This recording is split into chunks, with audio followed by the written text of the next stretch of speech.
I'm Em, And I'm Lex. and we're thrilled to welcome you to the Ready, Set, Coach podcast. Now, we're not just your hosts. We're also mamas, entrepreneurs, coaches, friends, and co-founders of the Ready, Set, Coach community. What began as a pandemic side hustle has blossomed into a vibrant online community crafted by coaches for coaches. So when we're not immersed in our coaching community on Circle, we're busy managing our other businesses, navigating the ups and downs of life, and of course, recording this podcast. This is where we dive deep into epic conversations about life, business, coaching, and everything in between. So are you ready, Lex? I'm set, Em. Let's coach. Hello, Lexi. Chip, chip, cheerio. Oh God, I cannot wait. Lexi is going to be speaking in an accent for the duration of this podcast. I am headed to the airport in T-minus 2 hours. I have so much to do. To go to London with my fam. London town. London. We're going to London. Okay, you just sound like a cheap nanny from the the outskirts. Expensive. There was a gal who came to my event the other day who had lived in London, and literally she didn't tell me beforehand that she had lived in London, and I could have guessed she did just by like certain nuances and the certain in tone and inflection. And I had known her before she moved to London, so it was weird to like hear this version of her. So I'm eager to see what kind of like tones you'll come back with. What tones I'll come back with? Like it's like, oh, I need to go off. to the bathroom. I don't think you're gonna say governor, but we'll see. We'll see. The governor. Lexi, are you someone who goes to a country or a town and like you got a full drawl by the end of it? No, but I will say my college roommate, who's still a dear friend, my like random freshman college roommate, who's a dear friend to this day, was from North Carolina, and she definitely had an accent. And to this day, I still say y'all. Okay. Very much become ingrained. We also lived together senior year, so there are like certain phrases sometimes that I'll maybe pick up on. Like y'all is to this day part of me deeply, even though I'm from Oregon. Get it, y'all. Yeah, it's very deep south of Oregon. Y'all. My friend Meredith, who's from Columbia, South Carolina, and I literally added her name into my phone as Meredith. Meredith. So like when I go, I'm like, sorry, call Meredith. I have to say Meredith because it's Merdith. Like it's not spelled correctly. Got it. So when you're speaking to your Siri, call Meredith. Meredith. I'm like Meredith, and she's like Emily, and that's like her little. Emily. Have you watched the new Love is Blind season yet? No, you know how I feel about reality shows. Yes. Well, this is They a hurt. bandwagon you need to jump on. We started season 6 last night, and there's this guy on it who totally threw us through the ringer. We were like voting for him, and now I'm like, he's probably a psychopath. Anyways, I can't decide if it's like Canadian or like Wisconsin and we were having this whole debate last night about the Canadian accent versus like some of the Middle Western accents and or Midwest accents and Middle West. I like Middle Middle West. West, That's fun. how similar they are. Well, Lexi, do you know why that is? Why? There are friendly neighbors to the north, and Gregory is basically from northern Minnesota. Northern Minnesota, eh? Yeah, the closest U.S. city to where he was born in Thunder Bay, Ontario, is Duluth, Minnesota. Minnesota. You know what I didn't even tell you? I don't know where that went. Emily, I gave a speech, a workshop. I led a workshop for a community yesterday called Grow Class. And crushed it. Thanks. What? Like 85% of the people, maybe even more, were from Canada. No way. At the end, they kept asking me questions, and one of the questions they asked me was like, how much is a PR firm? And I gave this whole long answer, and then I had to stop and realize, I'm like, that was for US. You know what? I have no idea about Canada. I'm sorry. I will educate you right now, really quickly. So their dollar is weaker than ours right now. So like $100 here would be, I think, like $85 there. Okay. No, like, no. Did I do that backwards? I did that backwards. No. Sorry, $85 here would be $100 there. Good time to go to Canada, eh? It sure is. Oh, don't you know it? They are just handing out maple syrup hand over foot. You know what's really interesting about inflections is that we make them with our voice. And you know what else we use our voice for? We use our voice on podcasting. And here we go. Insert transition. Today we're going to talk about how to leverage podcasts for your coaching business. Oh my God. I also just want to apologize. I'm getting over a cold, so there might be a few times I need to wipe my nose. Sorry. Oh, I'm so sorry. I'm so sorry. I'm a little kid. Okay. So Lexi, can we start at the beginning of what is a podcast for someone who's like, and we've heard this a million times before, and I know if you're listening to this, you're probably watching or listening to us because you know this is a podcast. I was going to say a podcast is what you're listening to right now, everyone. But, like, is a voice note a podcast? Like, what is a podcast exactly? It's a newer form of media. It's a medium of media. And traditionally, it started out with a recording of a voice broadcasted onto podcast platforms. Now you can see podcasts and video podcasts, which are a little bit like shows on places like YouTube. So it's an evolving media. It's very up and coming. Mm-hmm. And that's my answer. I think that's a great answer. And I will say also podcasts generally are typically free, usually free to consume that or have That's ads. changing a lot. Yeah. Getting there. I'm getting there. Okay, I'm sorry. Or they can be locked. Like I think I've seen a lot of podcasts through my husband who will listen about the Korean War or whatnot, and they'll give you the first or second episode for free. And then if you want to unlock all of the episodes plus the bonus content, you have to pay X amount of dollars. Yeah. And there's lots of different apps like the Wondery app or Amazon Prime. It's really Get an more up and media. coming. Yeah. So, okay. That's what a podcast is. Check. Now, I want to start here.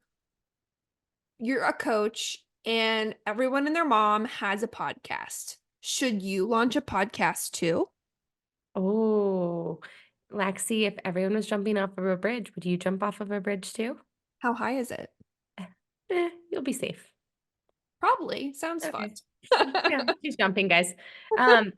I think that's a really good question, though. It feels like everyone is having a podcast, so I should have a podcast too. So, Lexi, here are some criteria I do think you should be considering and asking yourself before you launch straight into the podcast river. One, are you going to commit to this podcast? So, very much like getting a puppy during the pandemic, are you going to actually walk this puppy, take care of this puppy, remember to feed this puppy, and then tell everyone that you have a puppy? That's a good metaphor, right? Yeah. Yeah. Okay. Two, do you have extra funds that you want to put aside to getting this podcast edited, to like figuring out all of the technicalities of setting up a podcast?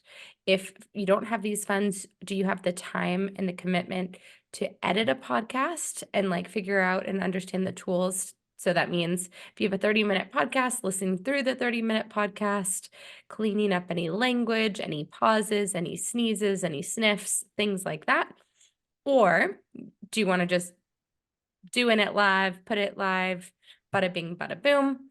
And then I'll say the last thing too are just like understanding the logistics that go into a podcast. So Lexi and I both have our own podcast, but Lexi is the best person in the world and she handles the highlights for this podcast. And highlights are a B, y'all. I have 12 more of my own to go through, and they are a time-consuming B. So, do you have the time and the commitment to see it through?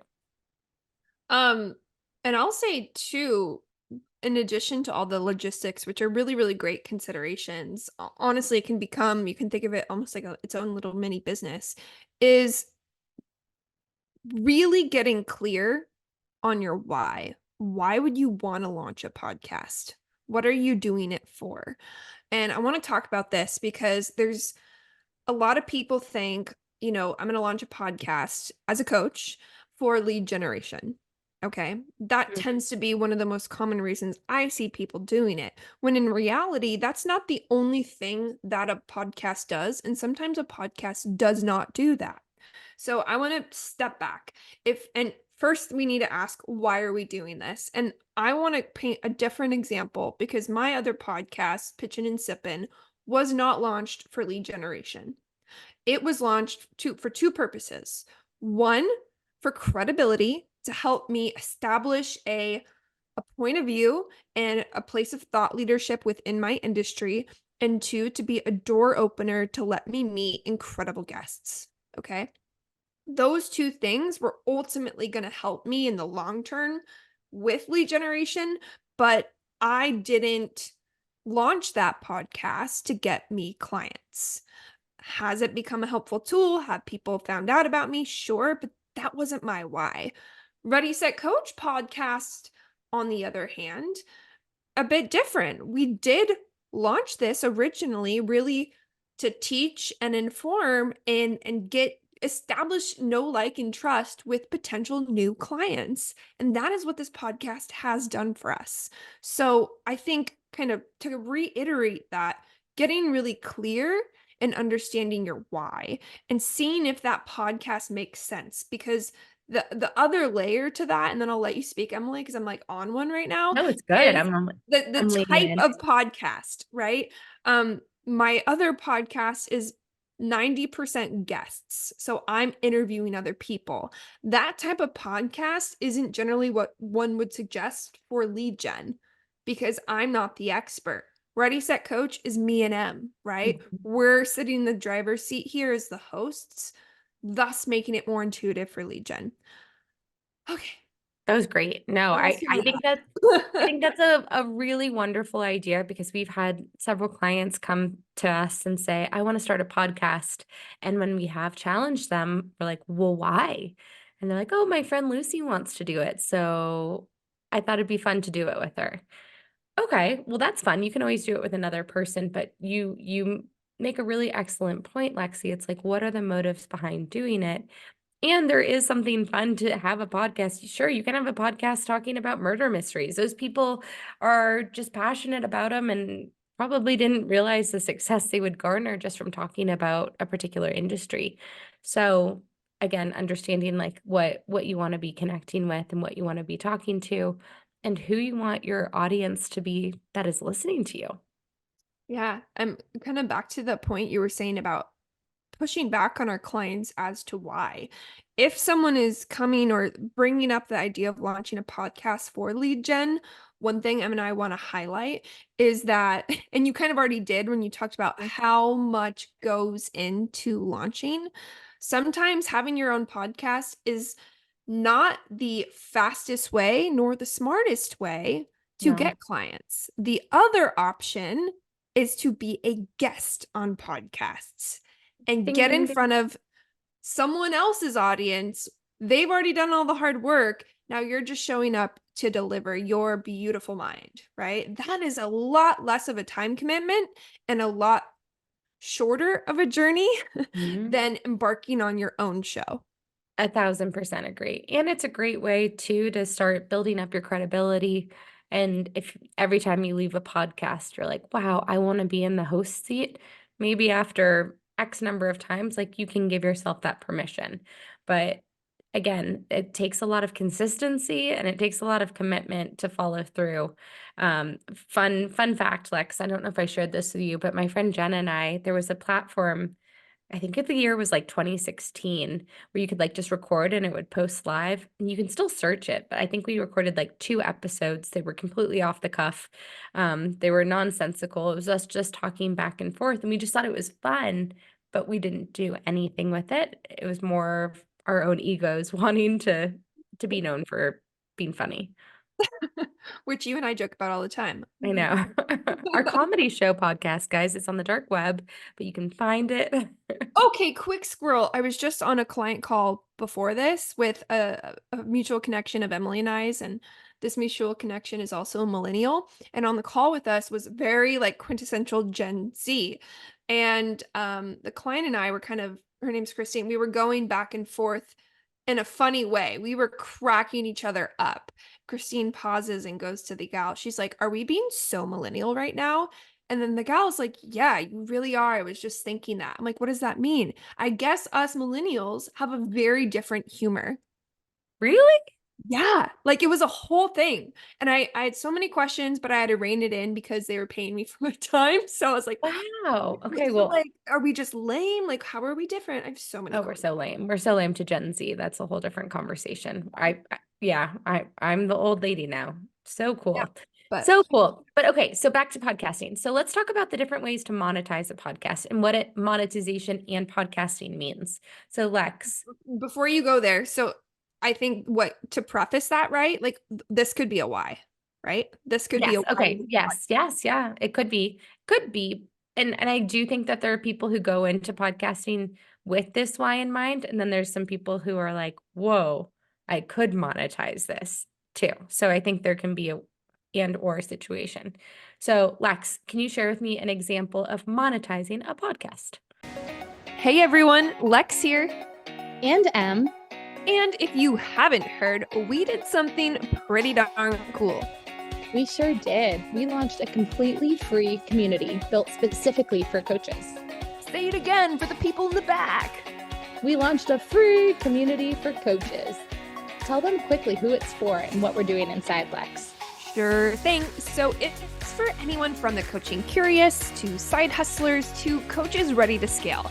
And through the virtual platform that we've built, we've created a safe and fun space to learn, launch, grow, connect, ideate, collaborate, vent, and evolve together. Nailed it, Lex. Now, while it's free, you must apply in order to gain a free membership. You know, so we can make sure everyone inside is awesome, like us. Apply today at readysetcoachcommunity.com. Yeah, first, there's a lot of different ways to do it, but it can take time because the way you typically monetize a podcast or something that's going to equate to a higher dollar amount is by having downloads and viewership. So you have to usually grow the show to get significant funds. One way you can monetize it is through podcast advertising. Now there are organic opportunities that can get fed to you through different streaming platforms or publishing platforms. For example, I get little pop-ups all the time from Buzzsprout where we publish our show, and I publish my other show that says advertising opportunity. This company wants to advertise in your podcast. So sometimes there's a platform that can facilitate that. Sometimes you might receive direct outreach. I've had that too. So advertising within your podcast at various points and in various capacities is one way to monetize. And I look at Jenna Kutcher, who it seems to me that she's established, I think she's in the HubSpot like podcasting network now. So most of the episodes that you will get from her are just one brand the whole time. So I think she's kind of locked into a contract with a particular person. So it's not going to be like a diversity of or a diverse set of ads that you're going to expect. It's usually always an ad teeing up HubSpot in some capacity. Yeah, so sponsors are another way to Sponsors. monetize. Yeah, that's a good way of saying it, sponsor or whatnot. But I also want to call out too, Wait, don't breeze past that because that's a huge one, right? sponsor. You can have a company sponsor your podcast. And Very actually, true. this call I was just on, we were talking about a podcast that was completely funded by a third party. So, Ooh. yeah, you can have, a nonprofit, for example, could fund you to start a podcast. That's a very common thing we see. So, getting a sponsor to sponsor your show is another way to monetize. Who wants to sponsor our show? Hi, Right? guys. Yeah, we're gonna sidebar afterwards. I would say affiliate links too could be another way to make money where if you're talking about things throughout your podcast, you could drop affiliate links in the chat or in the show notes, and then people could shop and buy through your affiliate links. What other examples, Lex? Swag, swaggy, swag, swag. So if you really cultivate a following You can open up an e-com store. People can start to buy merch and swag. Another mutual friend of Emily and I's has multiple podcasts. One's called Laughing with Gingers. Sarah. Oh yeah, I've Yeah, never she has a whole like e-com platform with paraphernalia for Laughing with Gingers, and I know that's one way she's kind of further monetized her show.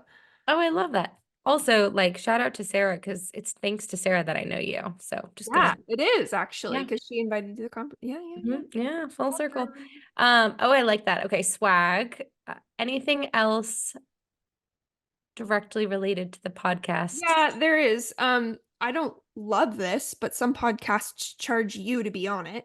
So there's Oh, Entrepreneurs on Fire is a big podcast that you have to pay to be a guest on. So that's an okay. which I Charging an really appearance fee, yeah. basically. Hmm. Okay. Okay, that's a good one. And then as we talked about earlier, the locked content. So like being on Yeah. a platform where you lock it, kind of like a Substack or hidden podcasts where you have to pay money to get to hear and listen to the content. Yeah. So lots of different ways you can monetize it. I kind of want to bring back to again that why, being why are you doing this, coach? Are you doing this to create a new revenue stream? Are you doing this because it's on your heart and you really just want to, spread the gospel, spread a message? Are you doing it for lead gen? Are you doing it for credibility? Are you doing it for a door opener? All those questions again will help you further define the topic of the show and the style of the show and the cadence of the show. I will say, Lex, I was on a call yesterday with a new introduction and we were talking about podcasts and she was like, I was asking her if she monetizes hers. And she's like, do you mean with ads? No. But do I get clients from it? Yes. Do I get incredible introductions from it? Yes. And um and in that case, she views that as monetization. And I really liked that reframe. And I have to think about that too for Ready Set Coach podcast and for my podcast. To your point, like that credibility, that like, know, and trust, we wouldn't be able to be on a sales call with all the people that we want to be on a sales call with and get to share this side of ourselves if we didn't have this podcast. So this podcast in a way is like a way for us to really get to connect with you, our listener, and you guys get to get a sense of who we are. Literally all of our podcast episodes. Also, I've said literally like 14 times today. So sorry. I think it's a Every time she residual says it, take a shot. in a residual sickness. I have to literally get rid of it. But Shot. thinking how we get we get inspired from conversations with our clients and we're able to offer real-time rebuttals. And this podcast has been a vehicle for that. Absolutely. There's so many benefits to it. But again, it's not for the faint of heart. There's a lot of work that goes into it. It's not easy to grow a show. It really isn't. A quick tip there. The fastest way to grow a show is by guesting on other podcasts. So even if you're a host, I wouldn't eliminate being a guest on other shows from your list. I have to remind myself of this sometimes because I'd way rather play host and ask questions than be the one being interviewed. But the best way to grow is to go on a like-minded podcast, something with a similar audience, and talk about it because there's a whole audience of people who you already know listen that can easily tap over to your world. I was talking to someone whose podcast I was on the other day, and she was saying that she committed, I think she said one podcast a week for a whole year, something like that, which is That a she lot was of on? that she was on. Like she really doubled down. She really focused on visibility, on being other people's podcast. And Lex, you and I have been so fortunate just thinking about like how we've been on podcasts. It's been such an organic ask and give. Like I feel like we meet a lot of people. Oh, you have a podcast? I have a podcast. Versus unless I don't know this dark side of you where you're pitching yourself a ton. Do you pitch yourself a ton to be on podcasts? No, I mean I haven't been on a ton. I have pitched myself, yeah. I have. Yeah. You Definitely. I don't have a show either where it's a natural, you come on mine, I go on yours. I have a very specific show format. So it's not something I've been able to co-leverage. This is, guys, the other podcast that I have, Pitchin' and Sippin', but so it's different. But Emily, I think the nature of your podcast, The Sixth Degree with Emily Merrill, is Second degree, actually. I So, apologize. The Second Degree with Emily Merrill is the exact opposite of what I just said. Due to the yeah. nature and format of your show, it's such a natural co-marketing tool to leverage in relationships. Definitely. So more reciprocity. I will say, and while we both have different styles of podcasts, I think having a podcast is an incredible tool for getting in front of people that are bigger than you. So it's a very, very generous tool. A lot of people want to be on podcasts. And when, to your point, we were talking about, some podcasts ask for people to be paid as a guest. So to be generously able to extend an invitation to be on someone's podcast where they get to show up, they get to be the hero of the story, and then you handle all of the marketing and editing and all that jazz.